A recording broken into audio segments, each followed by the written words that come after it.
नमस्कार मित्रों, फिर से स्वागत है आपका अपने चहेते यूट्यूब चैनल हिंदी की पाठशाला पर। मैं डॉक्टर धनेश आपका हार्दिक स्वागत अभिनंदन करता हूं आज की इस सेशन में, आज की इस कक्षा में।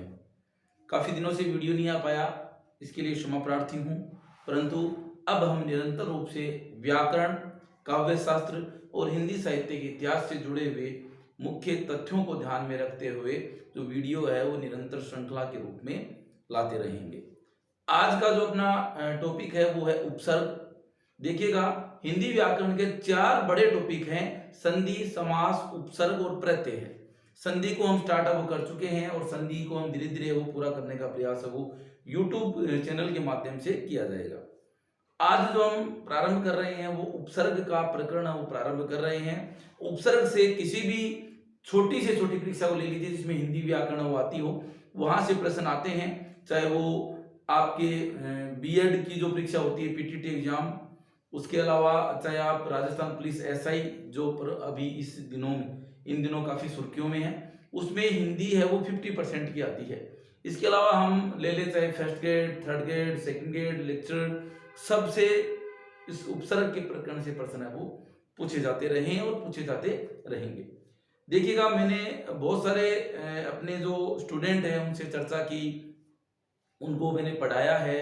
जो लेटेस्ट और सबसे अच्छा तरीका है वो पढ़ाने में, तो जो उपसर्ग है वो एक दिन में भी पढ़ाया जा सकता है, परंतु हम 2-3 क्लासों में इसको पूरा करेंगे क्योंकि उपसर्ग का टॉपिक काफी बड़ा है। बहुत सारे उपसर्ग हैं, अधिक से अधिक हम शब्दों को लेने का प्रयास करेंगे। उपसर्ग किसे कहते हैं, उपसर्ग में मूल धातु, मूल शब्द क्या होते हैं, नया शब्द क्या बनता है, किस प्रकार से उपसर्गों का प्रयोग होता है, उपसर्गों के क्या भेद होते हैं, साथ ही साथ उन समस्त भेदों को ध्यान में रखते हुए हम इस प्रकरण को पूरा करने का प्रयास करेंगे। मुझे पूर्ण आशा है कि आपको ये जो टॉपिक है, ये जो कक्षा है आज की, प्रमुख रूप से आपको उसमें कोई ना कोई ज्ञान है वो मिलेगा, आपको अच्छी लगेगी। तो चलते हैं हम प्रमुख रूप से अपनी कक्षा की तरफ। देखिएगा, उपसर्ग क्या होते हैं। उपसर्ग प्रमुख रूप से कई लोग, जैसे किसी स्टूडेंट से मैं पूछता हूँ कक्षा में कि उपसर्ग की परिभाषा बताइए, तो वो कहता है कि उपसर्ग वो होते हैं, वो शब्द होते हैं जो किसी शब्द के पहले या बाद में या आगे, आपको ये आगे बाद में का चक्कर है वो छोड़ देना है। आपको दो ही बातें याद रखनी है, उपसर्ग है वो पूर्व में लगते हैं किसी शब्द के, प्रत्यय है वो उत्तर में लगते हैं या बाद में लगते हैं। तो पूर्व में यानी पहले और उत्तर यानी बाद में, ये आप दो ही जो अपनी बात है या दो ही जो शब्द है वो याद रखेंगे, पूर्व उपसर्ग के लिए और उत्तर है वो प्रत्यय के लिए याद रखेंगे। तो देखिएगा, दूसरी बात, ये प्रश्न आया हुआ है कि उपसर्ग होते हैं शब्द, शब्दांश, वाक्य, इस प्रकार से प्रश्न आया हुआ है। बहुत पहले तो आप ध्यान रखेंगे, उपसर्ग वो शब्दांश मात्र होते हैं, अर्थात ऐसे शब्द जो किसी शब्द धातु के पहले, अब पहले या आप रख सकते हैं पूर्व, पूर्व ही आप ध्यान रखेंगे। पूर्व या पहले का मतलब आप समझते हैं, आगे पीछे का चक्कर आप छोड़ देंगे। जुड़कर नए शब्द की रचना करते हैं, ये किसी भी शब्द के साथ जब जुड़ जाते हैं ये शब्दांश, तो नए शब्द की रचना है वो कर देते हैं। साथ ही साथ मूल धातु या जो शब्द होता है उसमें भी परिवर्तन कर देते हैं। जाहिर सी बात है, किसी भी धातु के साथ ये जुड़ेंगे तो प्रमुख रूप से उसके अर्थ में और उस शब्द में भी प्रमुख रूप से परिवर्तन है वो निश्चित रूप से होगा। मैंने यहाँ पर कुछ उपसर्ग और कुछ शब्द है वो लिखे हैं, उसके माध्यम से हम जानेंगे कि किस प्रकार से ये जो आपके शब्द या धातु है वो बदलेंगे और उनका अर्थ है वो बदलेगा। देखिएगा, ये इधर उपसर्ग लिख रहा हूं मैं, उपसर्ग या शब्दांश, क्योंकि शब्दांश ही कहा है मैंने, यहाँ पे शब्द या धातु मैंने लिखा है, ये मैं आगे खाली छोड़ा है मैंने, क्योंकि देखिए ये पूरी चीज जब करवाई जाएगी तो वीडियो काफी लंबा हो जाएगा और आपको देखने में थोड़ा सा दिक्कत है वो होगी, या नेट ज्यादा है वो लगेगा। तो मैं शॉर्ट रूप में अधिक से अधिक जानकारी आपको देने का प्रयास करता हूँ। विहार हो जाएगा, वी जोड़ हार, उसी क्रम में हम देखेंगे तो प्रमुख रूप से उप में लगेगा तो उपहार हो जाएगा, सम में लगेगा तो संहार हो जाएगा, प्र में लगेगा तो प्रहार हो जाएगा, आ में लगेगा तो आहार हो जाएगा, परि में लगेगा तो परिहार हो जाएगा, प्रति में लगेगा तो प्रतिहार हो जाएगा, वी में लगेगा तो विहार हो जाएगा, और सम और वी में लगेगा संविधान हो जाएगा। इस प्रकार से ये शब्द है वो संविधान, इस प्रकार से लिखेंगे संविधान। ठीक है। उपहार, देखो विहार है, विहार का मतलब सीधा सा हो जाएगा भ्रमण करना। पहले इस हार का मतलब था हार या पराजय, अब इसका अर्थ हो गया है भ्रमण करना। उपहार है प्रमुख रूप से किसी को आप भेंट देते हो, उसके लिए उपहार शब्द का प्रयोग है वो करते हैं। संहार प्रमुख रूप से किसी का वध करना होता है। प्रहार यानी किसी पर आक्रमण करना। आहार आप भोजन के लिए प्रयुक्त कर सकते हो। जो परिहार शब्द है वो प्रमुख रूप से त्यागना या छोड़ना के लिए प्रयुक्त आप कर सकते हो। प्रतिहार है, जो प्रतिहार प्रमुख रूप से द्वारपाल होता है, जो प्रमुख रूप से द्वार, पहले राजा महाराजा होते थे उसके दरबार पे या मुख्य दरवाजे के बाहर जो खड़ा होता था, जिसको आप संतरी कह सकते हो, वो होता है। विहार यानी कि भ्रमण करना, विहार करना। वी उपसर्ग जब लगेगा हार में तो ये विहार है वो बन जाएगा। उसके बाद विहार हो गया, उसके बाद संविधान। अब ये जो संविधान है वो विधान शब्द से बना है। संविधान का आप लिख सकते हो कानून। ये प्रमुख रूप से मैंने इस प्रकार से आपको बताने का प्रयास किया कि जब ये शब्दांश किसी शब्द या धातु के साथ जुड़ते हैं तो नए शब्द का निर्माण करते हैं और उस नए शब्द का अर्थ भी बदल जाता है। ये प्रमुख रूप से आप लोग यहाँ पर देख रहे होंगे। अब बात करते हैं उपसर्गों का वर्गीकरण। उपसर्गों का वर्गीकरण आप सीधा सा समझते हैं या किताबों में सीधा सा पढ़ते हैं कि उपसर्गों का वर्गीकरण ये प्रकार से होता है। आज इन उपसर्गों को वर्गीकरण देखते हुए हम पढ़ने का प्रयास भी करेंगे। उपसर्ग है वो प्रमुख रूप से 4 प्रकार के होते हैं। जो मूल उपसर्ग हैं, जो हम लोग ज्यादा से ज्यादा जिससे प्रश्न आने की संभावना रहती है, और यहाँ तक मैं कह दूं कि 80% प्रश्न प्रतियोगी परीक्षा में यहीं से पूछे जाते हैं। तो 22 जो उपसर्ग है वो संस्कृत के मूल उपसर्ग है वो माने जाते हैं। संस्कृत के 22 के अलावा भी अन्य उपसर्ग है वो माने जाते रहे हैं, साथ ही साथ हिंदी के उपसर्ग और साथ ही साथ विदेशी उपसर्ग। तो मैं सीधे सी बता दूं आपको, 4 रूप में प्रमुख रूप से जो उपसर्ग है उनका विभाजन करेंगे।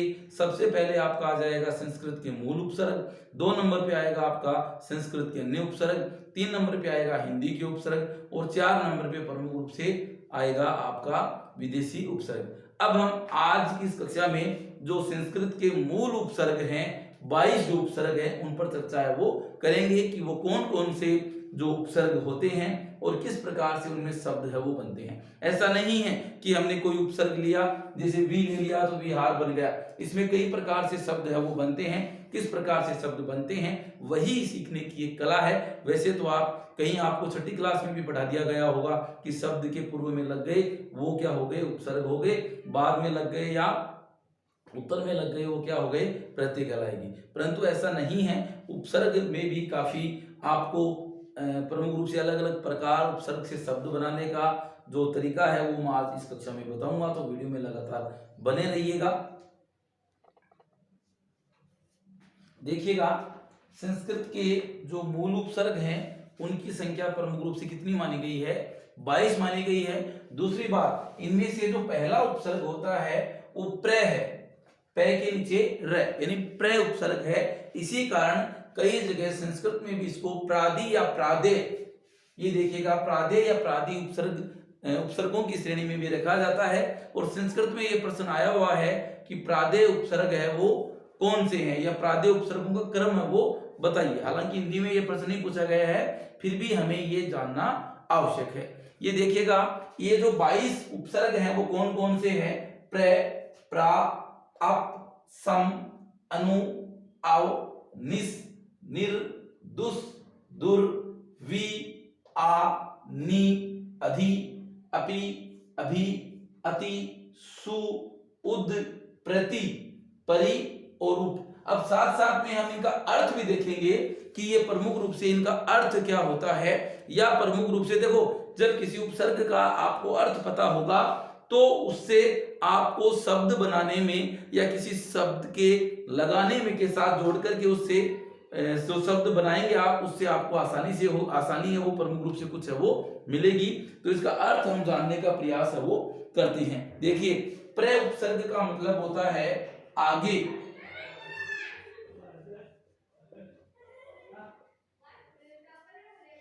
प्र जो उपसर्ग है उसका अर्थ होगा आगे या अधिक। परा का उपसर्ग है विपरीत, विपरीत, पीछे। जो परा उपसर्ग है उसका अर्थ आप देख सकते हैं विपरीत, पीछे, और अधिक के रूप में भी इसका अर्थ आप लोग है वो देख सकते हैं। क्योंकि आगे आने वाली कक्षा में हम प्रमुख रूप से इससे बनने वाले शब्द ही जानेंगे।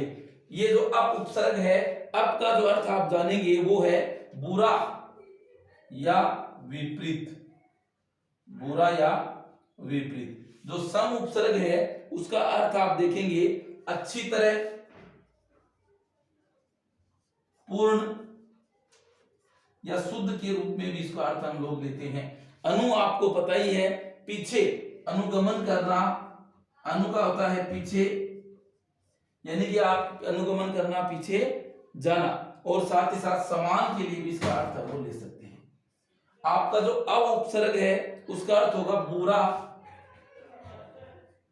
या हीन, बुरा या हीन। निस जो उपसर्ग है उसका अर्थ आप लिख सकते हैं बिना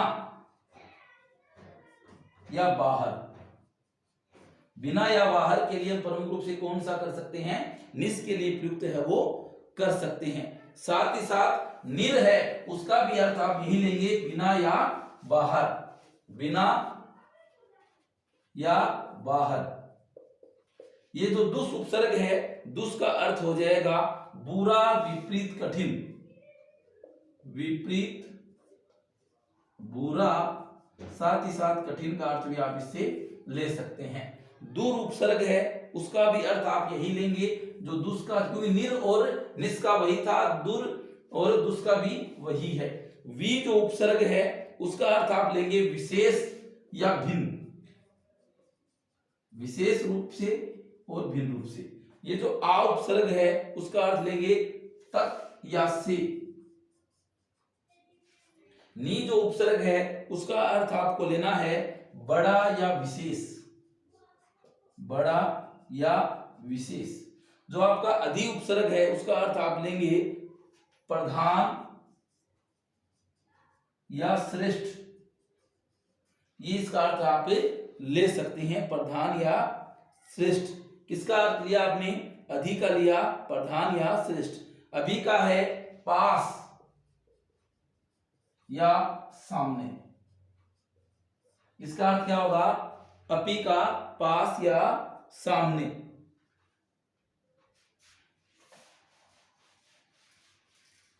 अभी का लिखेंगे आप, अभी का भी प्रमुख रूप से देखिएगा अपी है, अपी का आप अर्थ है वो ले चुके हैं, और ये जो अभी है उसका भी पास और सामने आएगा। अति है उसका है अधिक और परे, अधिक और परे, ठीक है। उसके बाद है वो आप देखेंगे, यदि अधि मैंने नहीं लिखा है तो इसकी जगह आप अधि करेंगे, अपी उपसर्ग है वो नहीं होता है, ये अधि करेंगे, अधि के बाद अभी करेंगे। अति जो उपसर्ग है वो है अधिक या परे, दोनों का एक अर्थ होता है, अभी का और अति का। उसके बाद आप देखेंगे सु, सु का मतलब होता है अच्छा, या उसके बाद आप करेंगे सरल। उद है, उद का अर्थ आप ले सकते हैं ऊपर या श्रेष्ठ के लिए आप इसका अर्थ है वो ले सकते हैं।